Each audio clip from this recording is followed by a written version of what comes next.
It's really dark. I feel like it's really dark. Nah, it's not dark. Look. It is. Is it? Yeah. Hang on. Ghost-like. Whoa. No, it's this one we normally have. Is it? Off, yeah. No. Jane, turn that one off. Hang on. You see us? We look a bit dusky. No, that's all right, I think. That's all right, actually, because I've got bags to die for. So don't worry, hang on. Let me just change something in a minute and we'll be good to go. That's mood lighting. There you go. That'll do anyway. Hello and welcome, everybody. How are you all? Great to be here. And it is a very special Monday, Armistice Day, 11th of the 11th. Hope everybody's having a great day wherever you are. Very special day for me today is obviously ex-forces, and it's always something that's it always is in the back of my mind, Armistice Day, for the people who sacrifice so much for our freedom. So wherever you are in the world, I hope you are paying your respects as well to those that gave so much. Whilst we're talking about people, please, if you are one of the prayer warriors, send as much as you can for Peter Rogers. He's going into surgery tomorrow. Our very own Peter Rogers. So thinking of him that he is going to be okay. We will call you Pete. Yeah, it is for him quite a complicated procedure because of old health issues he's had. So it's not just a very routine. He's having the #1 surgeon in his field doing the operation. So we wish him all the best and a quick recovery for that. On to Onpassive then. Nothing new to report. Very good live from Marty and Chris today. Really does start opening your mind a little bit, doesn't it, to the cost of living on a general basis, especially in the Western world, and what it costs just to stand still. But more importantly, how Onpassive is going to help so many people to be able to become financially secure, and also the compounding effect of what Onpassive is going to be doing. Very exciting. And as he finished off saying, trust in your CEO. I said very much about this, didn't I, on Friday of last week as well. So welcome to Monday Funday with myself, with Jane actually, and Redfern. It seems to be done. Her show. You're learning. Very, very happy to be here with you guys, and we really have had a most amazing weekend this weekend. And this is what we are going to focus on and say. And we are going to go through what we did at the weekend. Just wait one moment. Who's messaging you? Hang on. Hey. Stop me. Wait a minute. This dog has just thrown the ball in the air and smacked me in the eye with it. Like, threw the ball at me. Crazy dog. Hang on a minute. Would you like me to take over? Yeah, because it's your show. Yeah, and I'll come back on. Can you turn your phone off, please, when you're in my presence on this show? Honestly. We have had a weekend of all weekends, guys. We're super blessed. I say this a lot to Red. Aren't we blessed? Aren't we lucky? You know, and it's always good to be humble, isn't it? Because we are, and there's been a stark reminder this weekend, actually, of being humble, because we've been around a lot of people. Sorry, look at this. What's going on here? We've been around a lot of people that have got like injury. What's going on here? What are you doing, Jane? I don't know. Left is right and right is left, Jane. Is, I'm just like... No, left is right and right is left. I'm all just like... I look like someone's trying to take my top off. What's going on? Well, mate, look, hands up. We've been around some people who are far worse off than us. I'm talking health-wise now. A lot of people that have got war wounds, essentially, and PTSD and the such like. And it's been really lovely to be in their presence, really. And we should lest we should forget, right? And I feel like for me, the whole weekend's been, I cried. The whole weekend's been like really poignant. And while Red's talking to his other wife, Tanya. I've done now. Hi, Tanya. She's not on. She's coming on now, actually. We started off in Aldershot on Friday, because that's where I met this lovely chap. So that was pretty nostalgic for me and Red. We had a little bit of a wander around, and Red spent a lot of his boy youth. Well, no, out of my 10 years service, 4.5 years was spent in Aldershot, 2 years as a boy soldier at Sonoma Barracks. And then I went back to depot in 86 and basically did another 3 years bar the shouting. So I've been in Aldershot a lot of my time, and boy, has it changed. I mean, it was a pretty dire place when I was there, when it was a garrison town, and now that the garrisons have nearly all but gone, and it is certainly a dying high street, that's for sure. It's a shame, isn't it? Which is a shame, but it was nice to reminisce. It was nice to notice places that I remember. I mean, I left there in 1990 and haven't been back since. So and we met in I want to say 86, 87, yeah, in Aldershot. That's right. So anyway, I'll tell you a little bit about what I did, and then Jane will tell you what she did.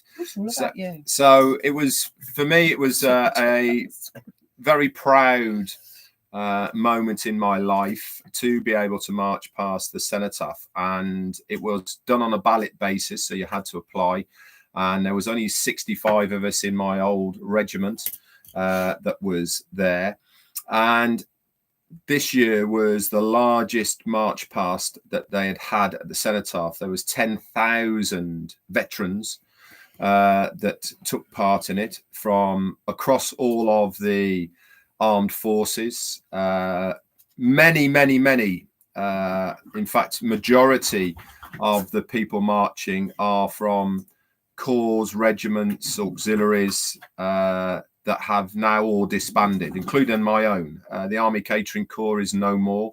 It made 50 years in 1991 and then was disbanded in 1994. And they're all corps near enough, all amalgamated into one great big melting pot called the Royal Logistics Corps in the UK.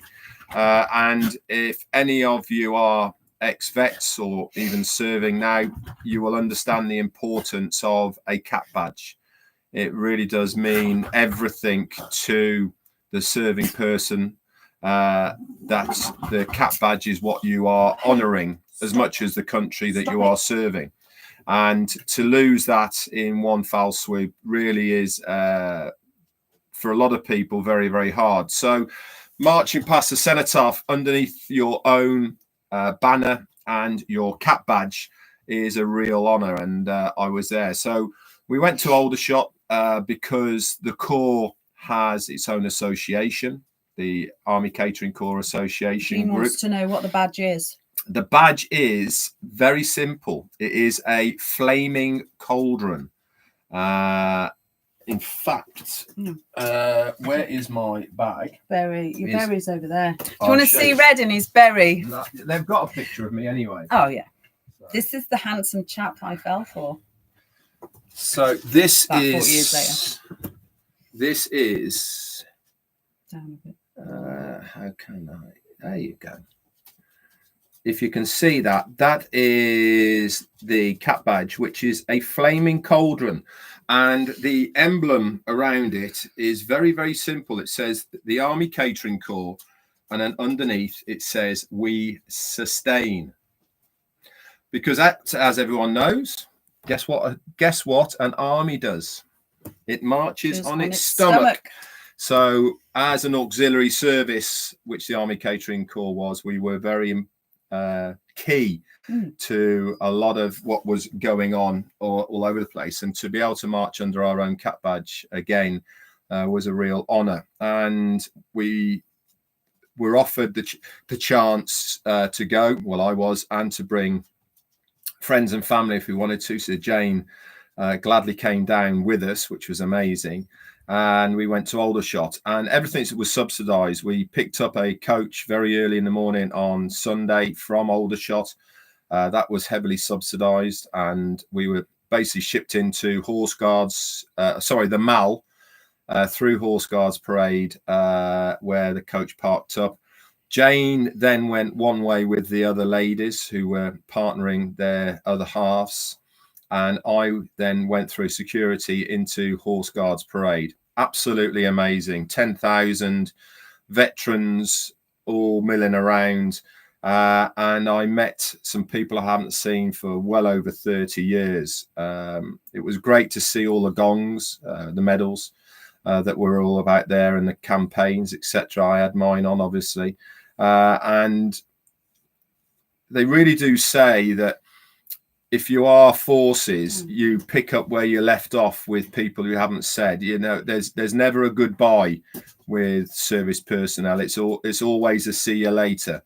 And it's amazing that seeing people I hadn't seen for 35, 34 years, and just talking about things that were like yesterday to me, was really, really amazing. And then obviously an awful lot of waiting around, but the Sally Army, which is Salvation Army, they had a van there, and they put on free tea and coffee for all those 10,000 people. There was big queues for it.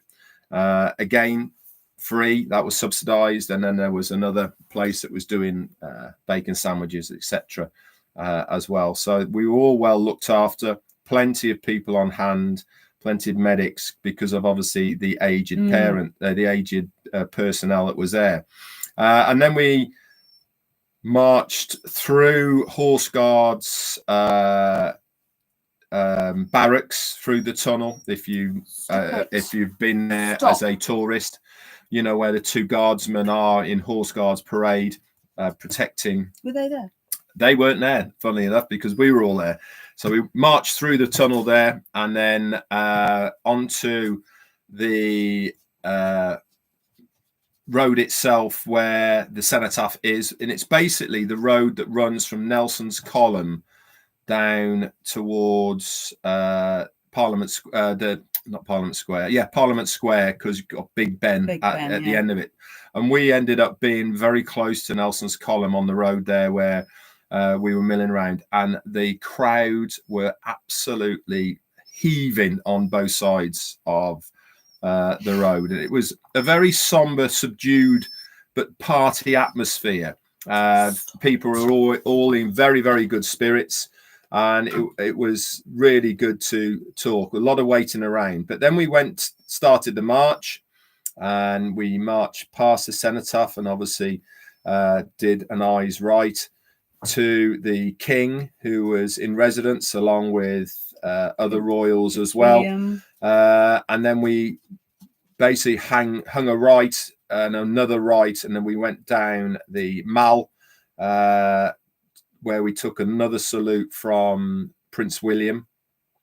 He was there, and then obviously back to Horse Guards Parade as well. After that, picked up the coach, went back to the Victory Club in London, where we had a curry lunch, and met some more people who couldn't be on the parade, but went back for the lunch. And I was extremely proud to see somebody that I hadn't seen for a very long time, who became a Chelsea pensioner, a guy called Andy Lee. I was in as permanent staff when I was teaching recruits in the army, and he was on permanent staff there as well. And actually, he came to see us when I'd got out, and Jane and I had our own pub restaurant, and he came with a group of rugby players, actually, when he was in the area. Anyway, I was so really chuffed for him that he'd managed to be selected to be a Chelsea pensioner. I've got his number, and hopefully I'll be going down to spend a little bit of time with him at Chelsea Barracks, where they all hang out, and other events that he might be able to go to, and sneak me in the back door, which will be pretty cool. So that was really exciting for me, and obviously meeting old officers that I hadn't seen for a long time, and then others. So it was really, really good. I thoroughly enjoyed my time. Met a guy that I trained in training, a guy called Andy Watkins. He was there. Nice to spend time with him as well. Seeing the other side of Redfern, not Redfern, the drill, the drillman on the square. So that was pretty cool. I'm going to hand it over to Jane now, and she's going to tell you what she got up to. Well, what did we do? We obviously did what Red said in Aldershot, and we came into London as usual, of course. As Red said, he went one way, and of course we weren't allowed in there. The security is immense, by the way. Did you see all the sharpshooters? Yeah, all over the place. Yeah, they were like guys on top of roofs and everything with their, it was interesting. And me being me, may not be for everyone, but if there were any royals to be seen, I would quite like to have a look. So I went to the top of the road with another lady, and we stood there, spoke to a very nice policeman, Constable Barker, and we had a really nice chat with him, bless him. And he said, yeah, stand here and keep me company. And whilst we were waiting, obviously Red was doing his own thing. It was quite chilly. I'm glad I had my scarf on and stuff. And while we waited for him, down the mall came all various marching bands. Now, I don't know about anyone else, but I love a marching band, and they make me feel really emotional. I do, because it keeps me in step. Yeah, and the just absolutely, there's just, I don't know what it is. There's just nothing quite like the pageantry that London offers. And I mean, obviously everyone has their own thing, but I am, for all intents and purposes, I am a British girl at heart when it comes to stuff like this. And I can be quite, I'm very patriotic, really, I think, deep down.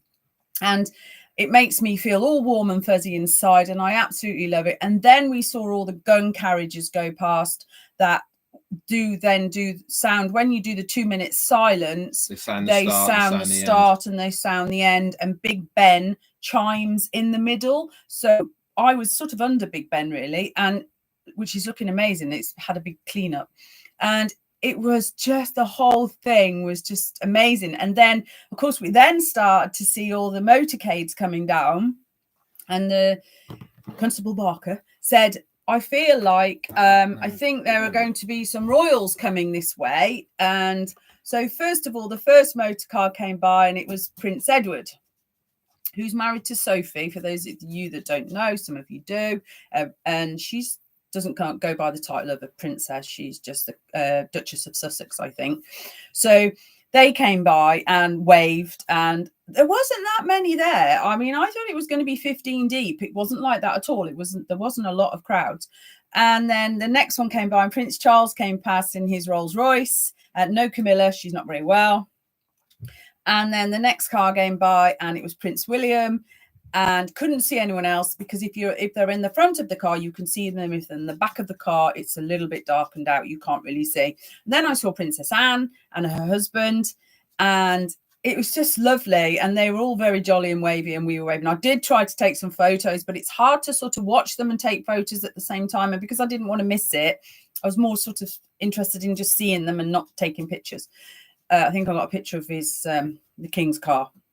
Anyway, so then they went, and then the lady I was stood with sort of said, if you wait, they're going to come back again. So we waited around because there was nothing else to do, really. We waited around and come past a car very slowly, so close. I saw Kate's dimples. I mean, she was beaming, and it was so lovely to see her. Looks very frail, not frail, tiny. I think frail's the right word. Tiny. She looks very small. And Prince William was waving, as was the King when he came past, and it was lovely. It was for me, really nostalgic, and I love stuff like that. It's not for everyone, but for me, it was a bonus as being there. I then left when that had gone. I then went back down Birdcage Walk and down towards the mall. No, down not the bit. I was on Birdcage Walk. I walked back down to the Horse Guards Parade to watch Red march past, and I waited and waited and waited, and I saw him march past, and it was lovely. And it was so lovely to see all these guys just marching past in there was wheelchairs, and just, it was just so lovely. If so emotional. and it was just a lovely day. We feel very privileged, really. And I walked back through St James's Park, which was all in autumn colours, and then I got back on the coach, and it was, the whole thing was just lovely. It's not for everyone, but it's for most, I feel. And it was lovely. And thank you all so much for your lovely messages. And I did say I'd put a post on, and I did some pictures of Red in all his paraphernalia, which was lovely. And it was so nice to see Red like all puffed up and proud, weren't you? So here's some pictures. Look, for those that didn't see, let's see if we can. I don't know, so you might need to tip that a bit forward. Hang on. Oh, we should have loaded some up, really. I know we should have done, but let's see. We're not very organised, are we? Okay. So here is on Horse Guards Parade. Let me see. It's not very clear, that, honestly. Okay. They're not that good for on here. No.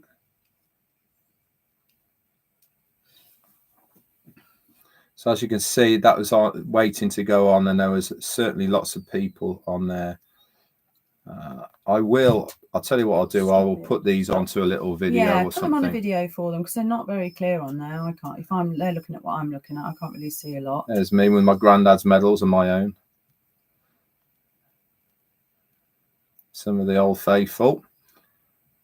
There's me marching. And this is where we had lunch here at the Victoria. And we had a good old British curry. Yeah, and there's JAYNE. We had a good old British curry, as you do. Can you stop your dog? No, it's fine. Shush. So it was wonderful. And thank you all for your lovely messages. It's been a lovely weekend. I'm exhausted. Don't look at the bags under my eyes, ladies. We're exhausted because we've driven there, driven back. I've come back with a sore throat. Of course I have, because I've been hanging around with 10,000 people. So we feel very lucky to have done that. And I'm just going to go quickly. If it's your birthday today, I normally do this at the beginning. Many happy returns. You know who you share it with? You share it with none other than Leonardo DiCaprio. Oh, nice. Coincidentally, he's only 50. Is he? I know, right? I think that's wrong. Anyway, and also, and Richard Taylor, who was famous for what? Richard Taylor, he's an actor. I don't mean that. Ignore that. Richard Burton. Sorry, my bad. Sorry. Richard Burton. Oh, he's been in lots of stuff, hasn't he? Yeah, and who did he marry? Thingy Taylor. Elizabeth Taylor, but not once. He married her twice. Yeah. They were very famous, weren't they? Got remarried and remarried. So if it's your birthday, you share it with those guys. I don't think Richard Taylor's with us anymore. Anyway, but if it is your birthday, many happy returns of the day to you, and pop it in the chat if it is. Yes, someone said staying healthy and robust allow you to do all these things. Absolutely, Jean. And I felt that because I do try and keep myself fairly active, I managed. There were a lot of people who needed to sit down. Yeah, there was a lot of. I could see there was a lot of veterans who were determined to do the march, even though we marched in total probably around 3 miles. Now that's a long way. Now for me, 3 miles isn't a long way, but for some of these old people, they were struggling, but they were determined as the old vets they should be as well, to dig deep to be able to do the march. It was very emotional to see, I'll tell you. Yeah, and it's true. We are, Ash always says, go and do your own thing. And I can tell you now, we have never failed at this. We go and do. We fill our lives up with as much as we can do and afford with what we've got now. And that's what we do. We try and do as many things and create as many memories as we can. We're knocking on us, Aye. And I had a great weekend, but I can tell today I'm very tired. So, we're not getting any younger. Yeah. Also, talking of Onpassive, make sure you listen to Chris and Marty today, because Marty did relay a message from Ash on their live. So I will try and take that extract out and put it just on a video so that people can get it as well. Okay? Yeah. Can I just Gemma Ramaki's husband's not been very well. I just want to say, sending him our love. I think he's he's feeling a bit better, I think. I'm just reading that, but I hope you're doing all right, Gemma. And for anybody else who's suffering at the moment. Suffering at the moment. It's quite poignant, isn't it, when you are amongst a lot of people and it's clear a lot of people are struggling, a lot of people aren't in the best of health, and it's really important to just remember, if you are lucky, I feel like we're, you know, blessed, really. You know, we do help ourselves, though. I mean, of course we do. Yeah, we're non-smokers. We're trying to eat healthy. We have to give yourself the best chance, right? Yeah. You have to give your best, you know, a bit like Marty, you know, on his diet and stuff, and Chris on here, on, you know, what they're trying to do to improve their health. Nothing wrong with that. And there's nothing wrong with sharing how you are trying to improve your health and your well-being. You know, you all know what I do. I go and sweat myself to bits in the gym, and so do you. And it's tiring at the time, but God, I'm so glad I've done it when I've done it. Absolutely I am. And they do say it releases endorphins, and absolutely it does. So, but anyway, to anyone out there, take care of yourself and enjoy your days. Absolutely, Jean. We are trying our hardest to do that. Yep, we certainly are. We certainly are. Anyway, guys, thank you so much for coming along. Monday Fun Day. We said if we had time, we'd be here. Well, Monday Fun Day could have almost been titillating Tuesday, according to Red. So glad we didn't go there. Oh. So, Vavina Benny, darling, you've sent us a super sticker. You're a sweetheart. Thank you so much. A super sticker star. A super sticker star. There you go. Thank you so much. You don't have to do that, but it's very much appreciated. Thank you so much. So, guys, Jane's going to give you a few shout outs now. I'll do my best. When we are finished here, I will grab hold of Marty's video. I'll get that up and I'll take the extract out for you so you can listen to it. Okay. Here we go then. Right. Well, first of all, I'm going to say hello to Vavina Benny, because you're an absolute sweetheart, darling, and we do appreciate that. Thank you so, so much. M. Kaylee's with us, and Ballyhoo Pushpin Media, and of course, a lovely, gorgeous Jean's with us. Beautiful and intelligent. What more could you want? And Michelle Champagne. Michael? No. Michelle Champagne, and Dennis Aldridge is with us, and M. Kaylee. I'm just going to very converse. You lot are all in green. You guys are all in green. You are my tea clubbers. Thank you for your support. So much. Bless Jean. No, I only speak the truth. Honest speak the truth. I only speak the truth. So, and Veronica Ampin is with us as well. She's in green. She's lit up in green. Hello to you too. I'm just going down. I'm going down. Angie Lynn is with us as well. Thank you for sharing your trip with us, Red and Jane. You're most welcome, Angie. It was wonderful, and it was so nice to fill up a lovely weekend. Nagaraj Gosavi is also in green. Hello to you. It's coming round. It's coming round. Move over. Okay, I'm now going to go over to Roy Davis is with us, and Abdul Sattar is with us, and Bajit Kaylee is also. Calistro is up in green. Hello to you. And Sunil Danakar. Did my best. And Jelin official channel. Hello to you. Have a great day. Also, and Jarmo's with us. Hello to you. I love Jarmo's posts. And Vivino Benny, of course, is with us. And Mavis Brony and Bajan Mandal. Michael Morse. James Hawkins. Amantha Buva. Gosh, beautiful diamond you read. Ooh. Shine bright like a diamond. And Biplob KB Roy. Whew. You're testing me, Biplob. Testing me. Rose Motahabi is with us lovely as Rose well. Lovely Rose. Yeah, and of course, Gemma Ramick is on here. We know that. And I'll think Narelle's on here as well. If I've missed you, Narelle, hello to you, darling. And Doyle Engerbretson. Ooh, go Jane. And Roy Davis, of course, Jillian Official. And Sharif Maril is with us as well. Veronica Rampin is up in green. Hello to you, James Hawkins. And Yusuf Adow is also there. Robert Riojas is with us. There's Norelle. There you go. There she is. And I think Chris and Marty were on here early. If you're still with us, hello to you, lovely. And Marty, of course, give our love to Dawn, please. Who else is on here? Who's going slowly? Normally, Frank Rowe. Hello to you. So thank you all so much for turning up and listening to our fab weekend away. I don't think it'll be as exciting next Monday. Who knows? You never know. Of course. It's 7 days is a long time in Onpassive. You never know. I think I'm going to sleep for 6 of them. I know. Anyway, guys, thank you so much. I'll do some editing. Kiana McCulloch's on here. Sorry, darling. I almost missed you. So sorry. And Tangala Jolly. It's all coming out. Right, we will see you all. Well, I'll see you tomorrow, normal time, for some updates. If I haven't got any updates, I'll try and bring something of value to the table for you. Keep an eye out, guys. Stay plugged in. Stay plugged in. And stay positive. I will get that extract from Marty as soon as I possibly can. That's it from us. Yeah, go and do something fun. Fun. Okay, guys, lots of love. Bye for now.